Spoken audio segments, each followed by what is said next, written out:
Good morning, good evening, whoever you are, wherever you are, whatever you might be doing.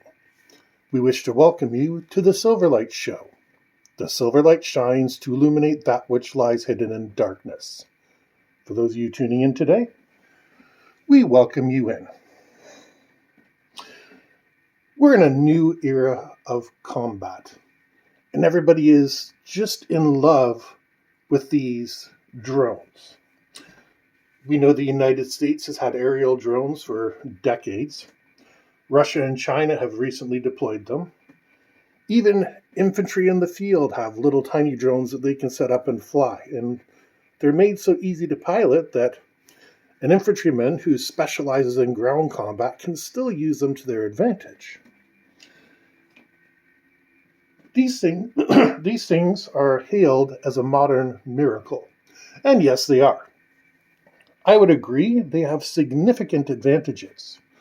First of all, you can use a drone to look over the next hill, look around a corner, whatever it is, and you're not endangering one of your people. You can send drones to patrol an area, which, let's be honest, we've all been on some sort of patrol. Even if you're not in the military, at some point you've been told, watch this stuff and make sure nothing happens to it, whether it's by a parent, whether it's by a corporation, whether it's by an organization of any description. It's happened to everybody. It's a boring duty.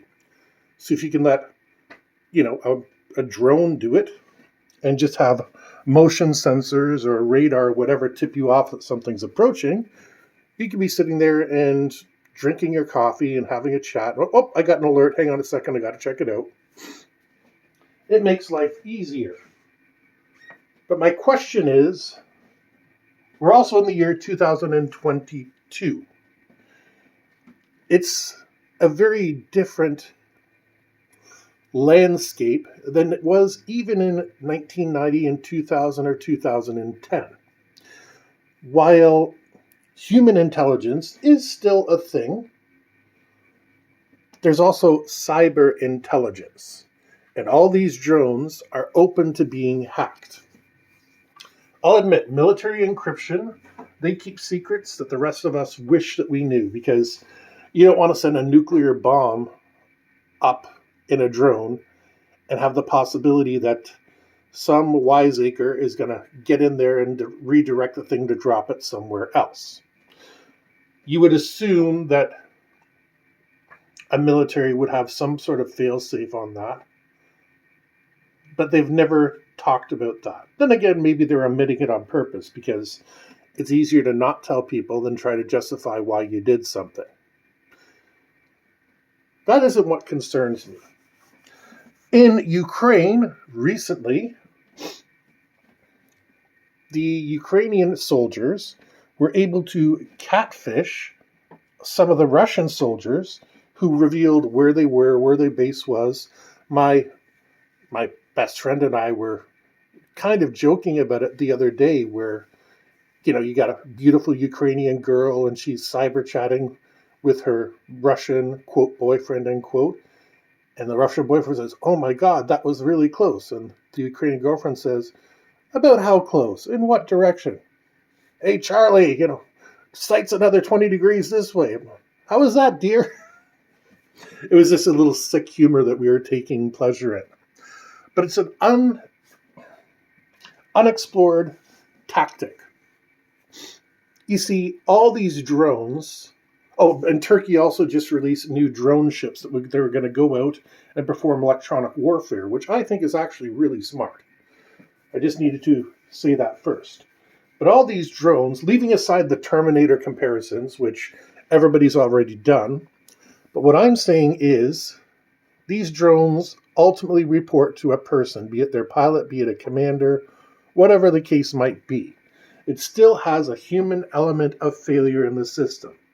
The advantage is that human isn't sticking their neck out with 100 other sailors, but it's still somebody sitting in front of some computer readouts, whether it's a cockpit, whether it's whatever it is.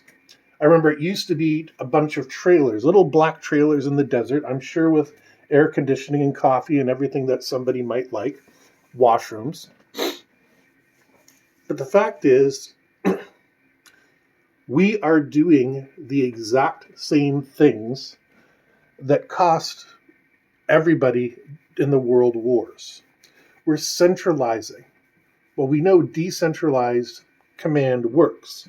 That's how the Ukrainians are able to be holding on in this war. They've dispersed their assets so that they're taking off from highways, from fields, whatever. That way it doesn't give the Russians a target.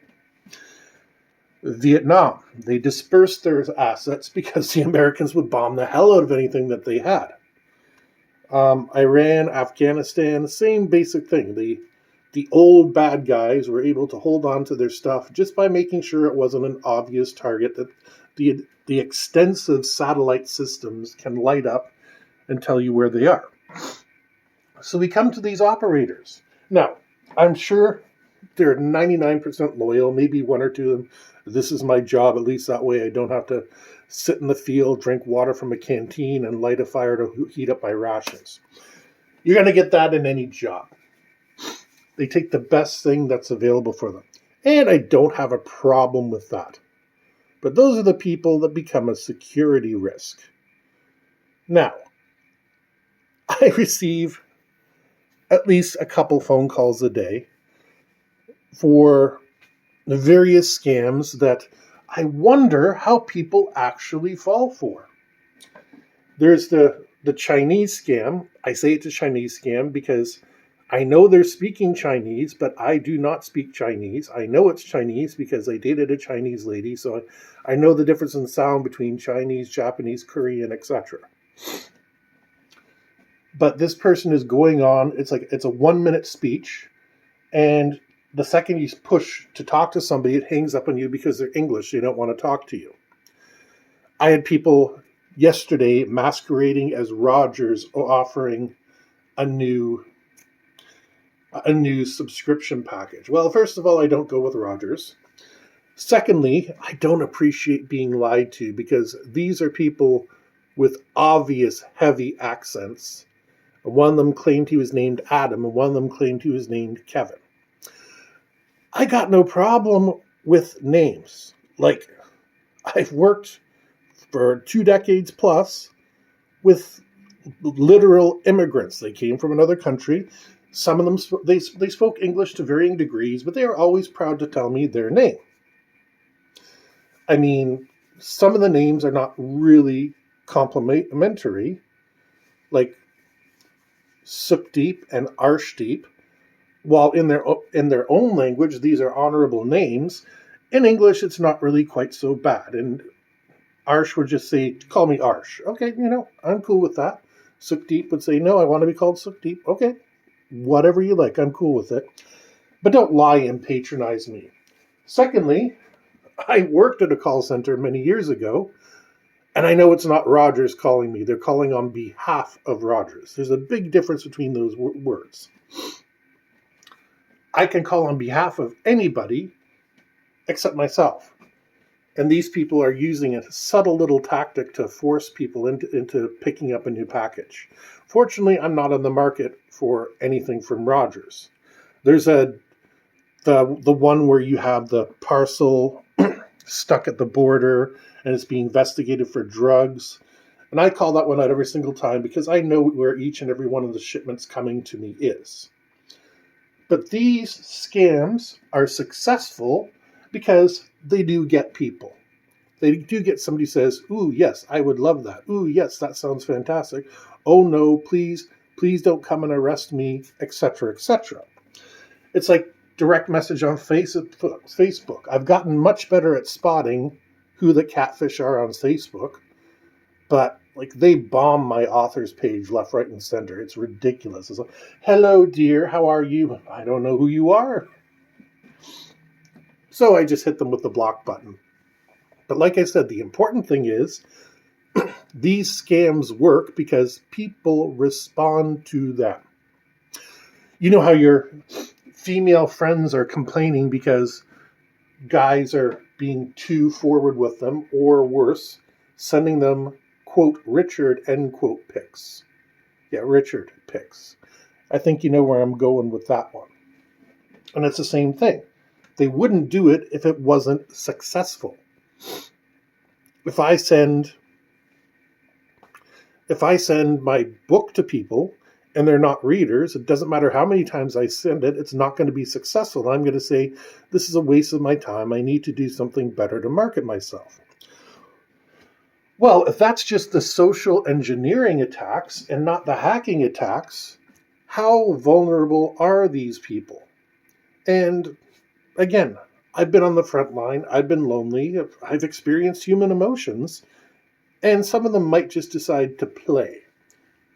Oh, I'll go on a little bit, let this person feed my ego until they ask for money, etc. And then I'll just shut them down. Even the most tiny bit of information you give can give more than you believe to the enemy. We were taught when we were breaking down a campsite that everything had to go and we had to sweep the dirt afterwards, because just leaving a can of Coca-Cola and your footsteps could tell the enemy this is a Western regiment, and judging by the footsteps, we can say, the treads show us it's an American or Canadian combat boot, or, UK, whatever it might be. And they're using a particular formation, and they went off in that direction. So we know roughly where they are. This is all basic Sherlock Holmes type of detective work. This would be something Sherlock would have solved in 5 minutes and be on to the next clue. But people are very good at getting details out of people, because people like to talk. People like to brag. And this is where we are with drone warfare. A new vulnerability has opened up, the human component. And it's not a component that we can disconnect. I can take a tank. I can take the barrel off. The tank will no longer be harmful for anybody. I can take a Jeep. I take the machine gun off of it. It's not really harmful to anybody. You can run somebody over with them. That's about it. But a drone can always be reprogrammed. A person can always be fooled, maybe even given false orders. And this is what concerns me. We're pushing these drone warships, but we're not considering the fact that the individuals can be targeted, their bases can be targeted, and with all these long-range hypersonic cruise missile, this, that, the other luxury thing, it is possible to strike quite far inland, because we know a lot of these automated missions are being run by people in Nevada, because they have a nice big desert that they can put a trailer in, and there's not much we can do about it. But if something were to happen to those trailers and they could no longer control the drones, then it would be relatively easy for a hacker to sneak in and say, yeah, you're no longer going to bomb Little Italy, you're going to bomb Little China instead. Now, this sounds kind of like a really bad B plot to a James Bond movie, but I assure you, it is 100% true. And just like Silverlight was correct about the mall property situation, just like Silverlight has been correct in a whole lot of his predictions over the past little bit, this is going to be the next terrorist attack. It's going to be somebody firing against an opponent, say a US drone firing against China, and it's going to be a major diplomatic problem, or it's going to be somebody firing on their own assets. For example, right now, if a Russian cruiser launched a missile against the Russian mainland, there'd be hell to pay. It would be spun in a million different ways, and it would be very hard to prove it had been hacked. Now, hopefully nobody's listening to this that'll get any ideas, but the fact is the possibility is not only exists, but is very likely. It just takes a little bit of effort. So while I think drones are a good thing, we seriously need to watch them. Not because of the Terminator future, but because of the catfishing future. The catfish are only going to get better at what they do, and if they pair up with a hacker of middling skill, who knows what kind of damage they could inflict. I don't think we're there yet, but within the next 5 years, it's a distinct possibility.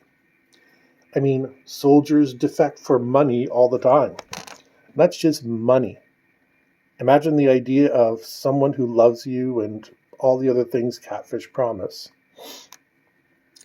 And even worse, their centralized facilities can be easily crippled in what's called a decapitation strike. You hit the command and control, the rest crumbles. It's something that the United States is very good at. But with that, we hope you enjoyed this episode of the Silverlight Show. If you did, please like, share, subscribe. Don't forget to click on the link down in the comments and buy one of the books that Silverlight puts out. Any book you buy helps. There's electronic books, there's physical hard copy books. Whatever you like, we aim to provide. But most of all, we hope you have a fantastic day.